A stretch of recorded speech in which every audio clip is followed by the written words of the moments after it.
के परम पद को प्राप्त कर लेते हैं।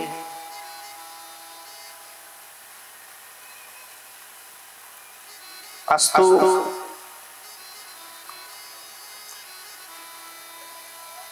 एक दिन गंगा जी के पावन तट पर महर्षि वाल्मीकि जी बैठे थे। उसी समय वहीं पर विचरण करते हुए श्री नारद जी महाराज आए। नारद महाराज को प्रणाम किया महर्षि वाल्मीकि जी ने, नारद जी की पूजा किया, आसन पर नारद जी को बैठा दिया और नारद जी से प्रश्न किया। यहीं से महर्षि वाल्मीकि कृत रामायण का उद्भव होता है। सबसे पहले महर्षि वाल्मीकि जी राम के 16 गुणों को नारद जी से पूछा है। ये दिव्य जो 16 गुण हैं ये किसमें हैं? और इससे पहले जो प्रथम श्लोक नारद जी वाल्मीकि जी ने नारद जी से पूछा, उस प्रथम श्लोक का हम सभी हाथ जोड़ करके ध्यान करेंगे, क्योंकि इस सृष्टि के आदि का प्रथम श्लोक है जो महर्षि वाल्मीकि जी नारद जी से पूछते हैं। तपः स्वाध्याय निरतम तपस्वी वाग्विदाम्बरम नारद परिपप्रक्षो वाल्मीकिर्मुनि पुंगवम। यहीं से रामायण की रचना प्रारंभ होती है, यहीं से रामायण प्रारंभ होता है। रामायण के प्रारंभ में महर्षि वाल्मीकि जी ने किसी की वंदना नहीं की, किसी की वंदना नहीं की, डायरेक्ट प्रश्न शुरू किया नारद जी से और डायरेक्ट कथा प्रारंभ हो गई। तपः स्वाध्याय निरतम, तो जो ये तपः शब्द है, ये तपः शब्द भगवान का अनुभव कराता है।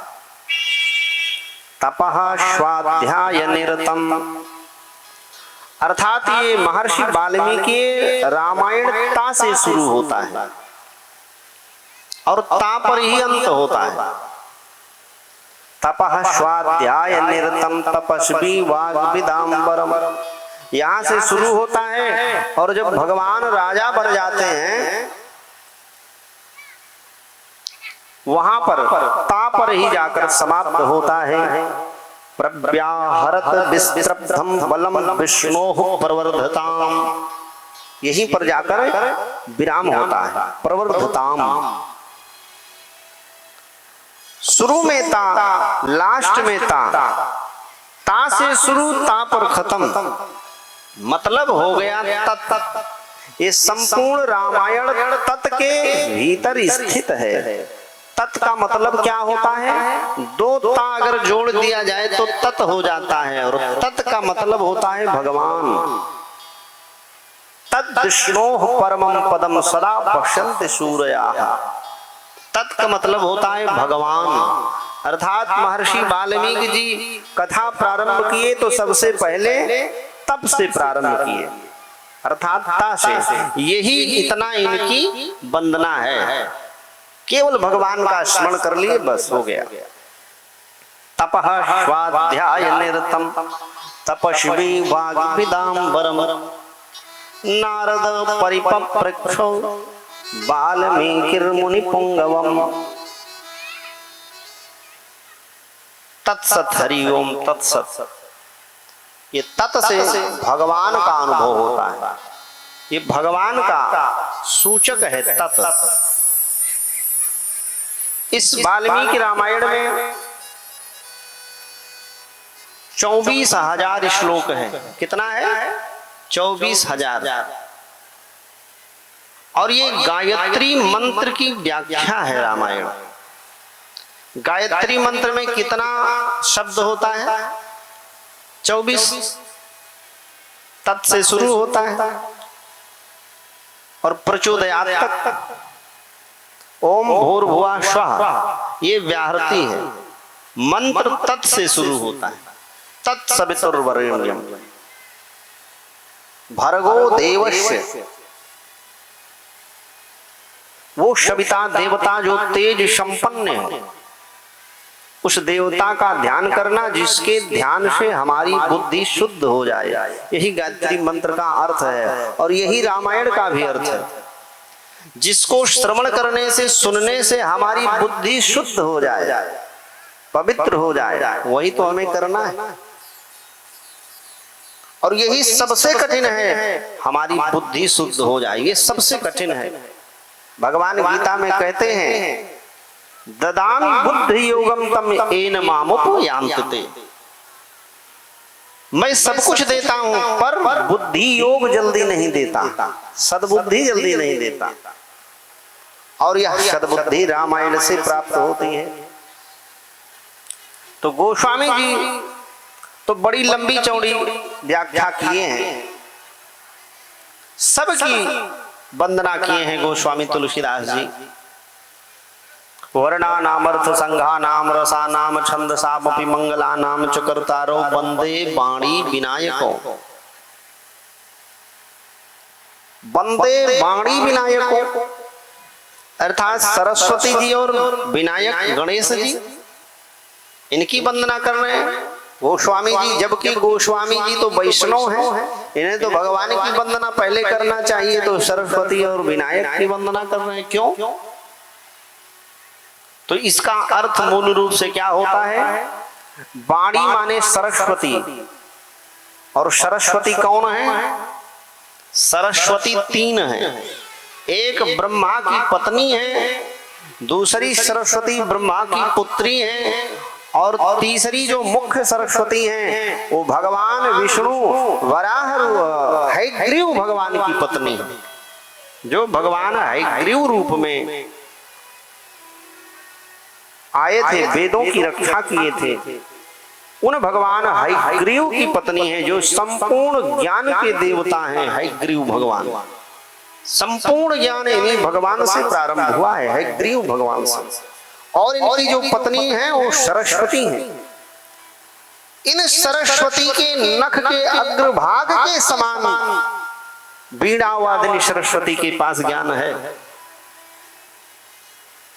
अर्थात सरस्वती के रूप में सीता माता की ही वंदना किए हैं गोस्वामी जी। और विनायक बोले सबसे बड़े नायक तो भगवान हैं। जय जय सुर नायक, सबसे बड़े नायक तो भगवान हैं। तो विनायक के रूप में भगवान श्री राम की वंदना किया। और इसके बाद सबकी वंदना करते हुए भवानी शंकरो वंदे श्रद्धा विश्वास रूपिणो, शंकर की और भवानी की वंदना करते हुए सीता माता की उद्भव स्थित संहार कारणीं क्लेश हारणीं सर्वश्रेष्ठ करीम सीताम नतोहम राम वल्लभाम। सीता जी कौन है? उद्भव है, जो संसार को उत्पन्न करती हैं, वो सीता जी हैं। जो संसार की रक्षा करती हैं, पालन करती हैं, वो सीता जी हैं। स्थिति, उद्भव, स्थिति, और जो संसार का विनाश कर देती हैं वो भी सीता जी हैं, संहार कारिणी। और इतना ही नहीं, संसार के लोगों का क्लेश भी काटती हैं, इसलिए क्लेश हारिणी, क्लेश को हरण करती हैं सीता जी। इतना ही नहीं, सर्वश्रेष्ठ करीम सीताम, सब कुछ देने वाली माता सीता है। और अभी भी इन्हें प्रणाम नहीं किया गोस्वामी जी ने। सर्वश्रेष्ठ करीम सीताम न तो हम राम वल्लभाम, ये राम की वल्लभा है इसलिए हम इन्हें प्रणाम करते हैं। राम की प्रेयसी हैं, प्रिया है, इसलिए प्रणाम करते हैं। और उन सीता जी का हम जीवों से उभय संबंध है। उभय का मतलब अंतरंग का, हृदय का संबंध है सीता जी का। सीता जी हम जीवों का पुरस्कार करती हैं, मतलब प्रार्थना करती हैं, हम जीवों के कल्याण के लिए भगवान से पुरस्कार करती हैं, प्रार्थना करती हैं जीवों के कल्याण के लिए। सीता माता सोचती हैं कि लंका में जो राक्षस हैं वो भी तो हमारे ही पुत्र पौत्र हैं, वो भी तो जीव हैं, उनका कल्याण कैसे होगा? तामस देह भजन नहीं होई, राक्षसों का तामसी शरीर है, ये भजन तो करेंगे नहीं, और राम जी लंका जाएंगे नहीं राक्षसों के यहाँ, तो इन राक्षसों का कल्याण कैसे हो? तब सीता जी स्वयं लंका चली जाती हैं और उन सबका कल्याण करा देती हैं। बोलिए जगत जननी माता सीता की जय। अर्थात सीता जी जीव आचार्य हैं, जीवों के कल्याण के लिए माता सीता सतत भगवान से प्रार्थना करती रहती हैं। दंडकारण्य में भी सीता माता ने राम जी से प्रार्थना किया, प्रभु ये सब तो आपके ही पुत्र पौत्र हैं, थे धनुष बाण किसके लिए ले रखे हो, इसको रख दो। लेकिन प्रभु ने धनुष बाण नहीं रखा, दुष्टों के लिए जरूरी है धनुष बाण। अर्थात पवित्राणाम पवित्रम यो मंगलानाम च मंगलम, पवित्र के अंदर भी जो पवित्र की शक्ति है वो भगवान से ही प्रकट होती है। जो पवित्र के भी पवित्र हैं वो भगवान है। पवित्राणाम पवित्रम मंगलानाम च मंगलम, मंगल के भी मंगल जो है वो है भगवान मंगल निधान, भगवान श्री राम जो मंगल के भी मंगल हैं। दैवतम दैवतानाम च भूतानाम यो व्ययः पिता, संपूर्ण जीवों के पिता भगवान श्री रघुनंदन है, भगवान राम। और इसी की व्याख्या वो स्वामी जी ने किया है, मंगल भवन अमंगल हारी। मंगल भवन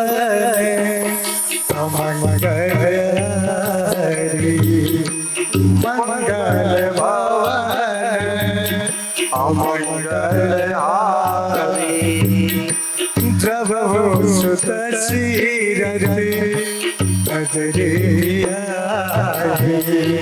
प्रभु सुत श्री अजय बिहारी, मंगल भवन अमंगल हारी, मंगल भवन अमंगल हारी, प्रभु सुत श्री अजय बिहारी, प्रभु सुत श्री